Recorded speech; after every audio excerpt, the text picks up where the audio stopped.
KTV Originals। Welcome to colour bar. আমি স্নেহা শুরু করছি বিনোদন জগতের স্পাইসি লেটেস্ট খবর আর গসিপ নিয়ে এন্টারটেইনমেন্ট বুলেটিন কালার বার। এক আশ্চর্য ইতিহাস। 5 বছর ধরে হাউসফুল ছবি তৈরির সময় ঘটেছে নানা বিস্ময়। গব্বর সিং এর রোল ফিরিয়ে দিয়েছেন ড্যানি, সেই রোলে আমজাদ খান। নবাগত প্রথম দিনের সংলাপ 40কেও উতরোতে পারেননি। দ্বিতীয় হিরোর রোলে সকলের পছন্দ শত্রুঘ্ন সিংহকে, কিন্তু পরিচালক দেখছেন রোগা লম্বা এক যুবককে, যার কাঁধে তখন 12টি ফ্লপ ফিল্মের বোঝা। মুক্তি পায়নি জঞ্জির। শোলে মানে এমনই আরো নানা বিষয়। ছবির 50 বছরের পূর্তিতে অজানা তথ্য তুলে ধরলেন নির্মাতা রমেশ শিপ্পি। চলুন শুনে নেব।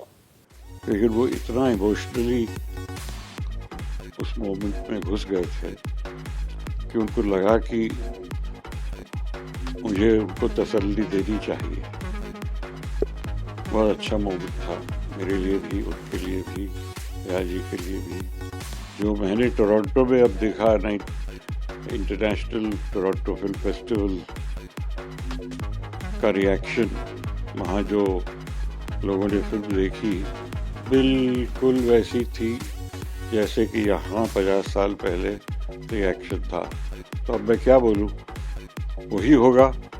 अगर लोग आज भी देख रहे हैं तो उसी दिल से, उसी प्यार से देखते हैं और उसी प्यार से डायलॉग दोहराते भी हैं, हर सीन याद रखते हैं और याद करते हैं। तो यंग ऑडियंस जो आएगी, उन्होंने भी घर पे देखी हुई है, अपने पेरेंट्स के साथ देखी हुई है, अपने भाई बहन के साथ देखी हुई है। तो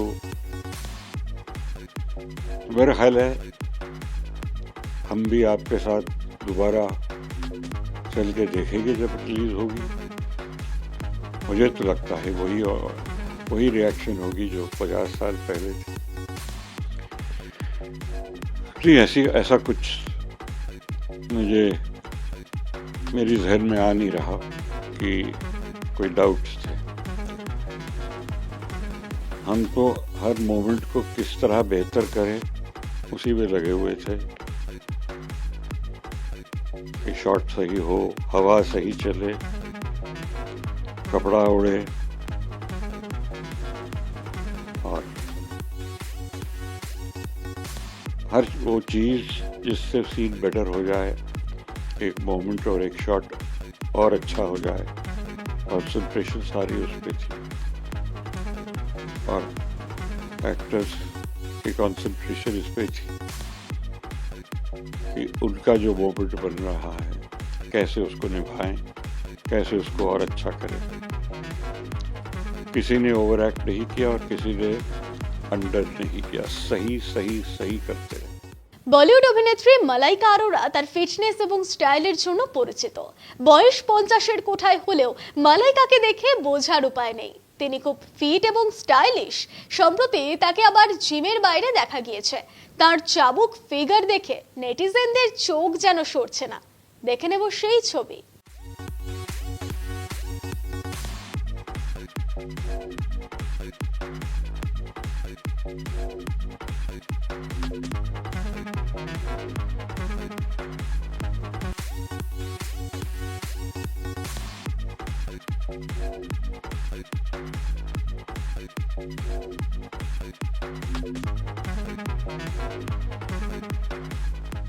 ছোট পর্দায় ফিরেছেন বিশ্বনাথ বসু।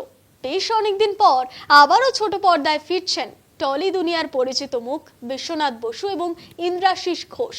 বলাই বাহুল্য এই দুই অভিনেতা ছোট এবং বড় পর্দাতে সমানভাবেই জনপ্রিয়। শ্রীমান ভগবান দাস ধারাবাহিকের দেখা যাচ্ছে বিশ্বনাথকে। এক মধ্যবিত্ত পরিবারের গল্প তুলে ধরা হবে, যেখানে মধ্যবিত্তের আবেগ সাথে ভগবানের প্রতি ভক্তি মিলেমিশে এক হয়ে গিয়েছে। সিরিয়াল নিয়ে আমাদের প্রতিনিধি পারমিতা আচার্যর সঙ্গে খোলাখুলি আলোচনায় বিশ্বনাথ। দেখে নেব কি বললেন। নমস্কার, শুভ বিজয়া। আমি ভগবান দাস, মানে বিশ্বনাথ, কিন্তু ভগবান দাসের সেটেতে যাচ্ছি। আজকে আমাদের জুলাই মাসে শুরু হয়েছে। বাংলা টেলিভিশনে যে ধরনের সিরিয়াল হয় তো সেখান থেকে আলাদা সব সিরিয়ালই আমরা বলার চেষ্টা করি, কিন্তু এটা একটা আলাদা, এটা একটা পরিবার কেন্দ্রিক গল্প। পরিবার মানে হচ্ছে ভগবান দাস এবং তার পরিবার। ভগবান দাস অত্যন্ত সৎ এবং সিদ্ধারা সোজা একজন মানুষ, যার রোজগার কম, জীবনে আনন্দ কিন্তু কিছু কম নেই, আনন্দ কিন্তু 16 আনাই আছে। সেটা সে কিভাবে ম্যানেজ করে, মানে আমরা যে নিম্ন মধ্যবিত্ত পরিবার, যাদের অনেকটা ভ্যালুস আছে, যাদের পড়াশুনো আছে, পুজোয় আনন্দ আছে, এরকম একটা ফ্যামিলিতে আমরা সবাই বিলং করি, যেমন ঠিক সেরকমই একটা ভগবান দাসের আর কি পরিবার। আর ভগবান দাসের এক মেয়ে এক ছেলে রয়েছে, খুব আনন্দ পাচ্ছি। এবং আমার জীবনে দেখা এরকম বহু মানুষ আছেন, কারণ আমি সেই পরিবার থেকে এসেছি যেখানে 20 তারিখের পরে হাফ ডিম খাওয়া হতো আর কি। বোনাস না হলে বাজার করার কোনো প্রশ্নই ছিল না, এবং জমানো টাকাটা বড় কথা নয়। সেইখানে দাঁড়িয়ে খুব আনন্দ পাচ্ছি, এবং আমার সঙ্গে যারা যারা কাজ করছেন অপূর্ব অভিনয় করছেন। দেখবেন এই জি বাংলা সিনেমা যেটা ছিল না, জি বাংলা সিনেমাটা এখন জি বাংলা সোনার হয়ে গিয়েছে। তো সেইখানে সন্ধ্যে 8টার সময় সিরিয়ালটা আসে। আচ্ছা, এবার আমি সেটটা ঘুরে দেখাবো। ভগবান দাসের বাড়ি, এবার আমরা আস্তে আস্তে করে যাচ্ছি। আর এখানে কিন্তু সত্যি একটা বেশ দোকান, যেমন বাড়ির সামনে থাকে, রক, সব কিছু তৈরি করা হয়েছে।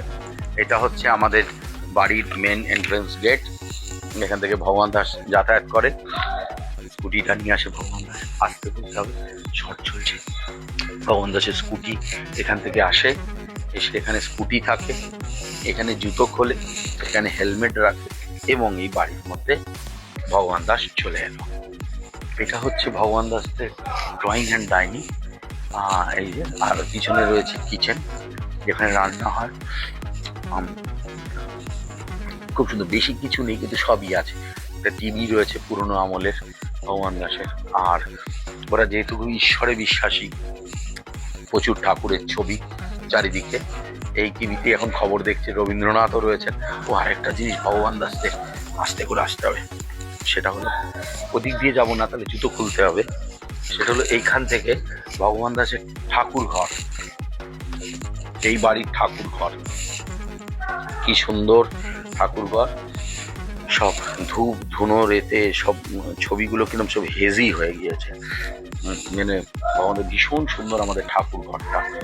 আর এই বারান্দাতে ভগবান দাস আর তার স্ত্রী অন্নপূর্ণা বসে গল্প করে, আদান প্রদান চলে এখানে। এইদিকে এটা হচ্ছে আমাদের ছাদে যাওয়ার রাস্তা, যেখানে সব জামা কাপড় মেলা হয়। আবার রাত্রিবেলা আমি ওখানে উপরে উঠতে ভয়ও পাই, আমার বউ পায় না, আমি ভয় পাই। এখানে যেটা হচ্ছে ভগবান দাসের ছেলে মেয়ের ঘর। ভগবান দাসের ছেলে মেয়ে তারা এই ঘরে পড়াশুনো করে, তারা এই ঘরে সবাই থাকে, ওদের মতো করে এটা হয়। সব কিছুর মধ্যে একটা সাজানোর মধ্যে একটা মধ্যবিত্ত, একটা নিম্ন মধ্যবিত্তের একটা ছাপ রয়েছে, এবং খুব সুন্দর করে। এইটা হচ্ছে ভগবান দাস আর ভগবান দাসের বউয়ের ঘর।